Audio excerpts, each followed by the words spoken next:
المكتب التعاوني للدعوة والإرشاد وتوعية الجاليات بمحافظة بدر।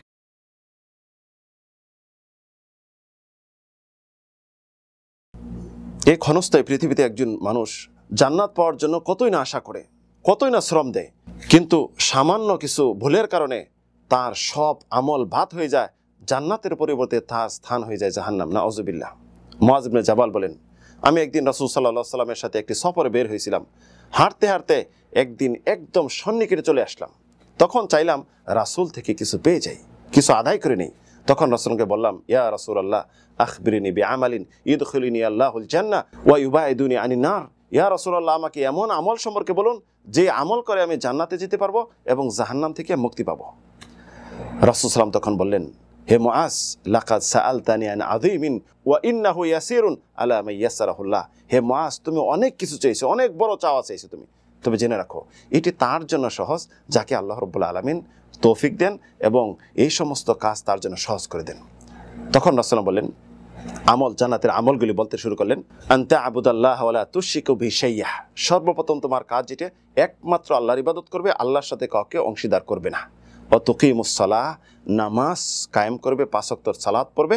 ওয়া তুতিজ যাকাত, এবং যাকাত আদায় করবে। ওয়া তাসুমু রমাদান, রমজানের রোজা রাখবে। ওয়া তাহুজ্জুল বাইত, এবং হজ করবে যদি সমর্থবান হোক। এখানে রাসূল সাল্লাল্লাহু আলাইহি ওয়াসাল্লাম তাকে ইসলামের 5টি স্তম্ভ সুন্দরভাবে বাস্তবায়ন করার কথা বললেন, এটি জান্নাতের আমল হিসাবে।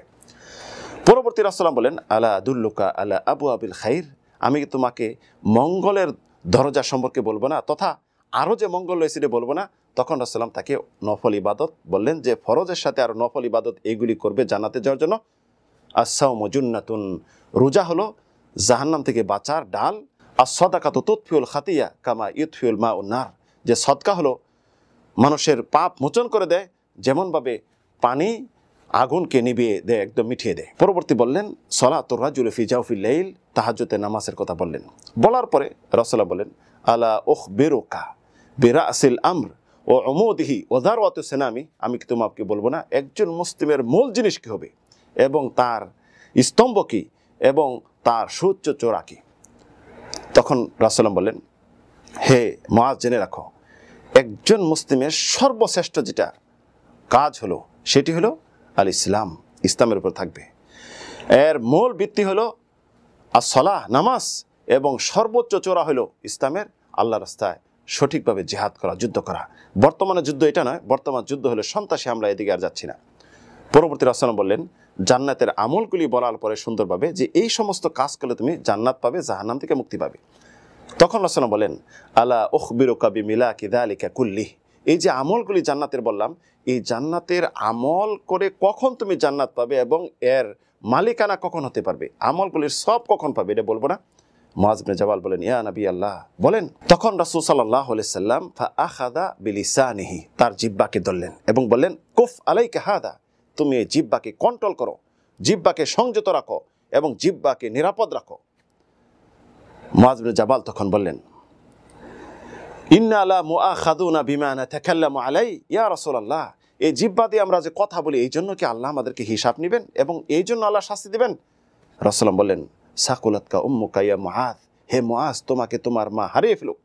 আরবদের একটা পরিভাষা, মানে একটি ধমক দিয়ে এটা বলে থাকে, হাল ইয়াকুবুন নাসা ফিন নারি আলা উজুহিম আও আলা মানাখিরিম ইল্লা হাসাইদু আলসিনাতিহিম। জেনে রাখো আল্লাহ রাব্বুল আলামিন কিয়ামতের দিন হাশরের মাঠে মানুষের নাকের উপর ভর করে অথবা চেহারার উপর ভর করে পায়ে ধরে শেষে জাহান্নামে নিক্ষেপ করবেন একমাত্র জিহ্বার কারণে। জিহ্বা এমন একটি জিনিস আল্লাহ রাব্বুল আলামিন এটি দিয়েছেন, এটি দিয়ে অনেক কিছু করা যায় এবং অনেক সফলতা অর্জন করা যায় এবং অনেক কুফল হয়। এই জিহ্বা দিয়ে যদি একটি সন্তুষ্টমূলক কথা বলেন, আল্লাহ রাব্বুল আলামিন আপনার উপর সন্তুষ্ট হবেন, আর যদি অসন্তুষ্টমূলক কথা বলেন তাহলে এই জিহ্বার কারণে আপনি জাহান্নামী হবেন। সাবধান, এই জিহ্বাকে সতর্ক রাখুন। একজন মুসলিম হিসাবে অহেতুক কোনো কথা বলবেন না, এমন কিছু কথা বলবেন না যেই কারণে আল্লাহ রাব্বুল আলামিন অসন্তুষ্ট হয়। আসুন আমরা কি জিহ্বাকে হেফাজত করি এবং আমলকে হেফাজত করি এবং সহি সালামতে জান্নাতে যাওয়ার পথকে সুগম করি।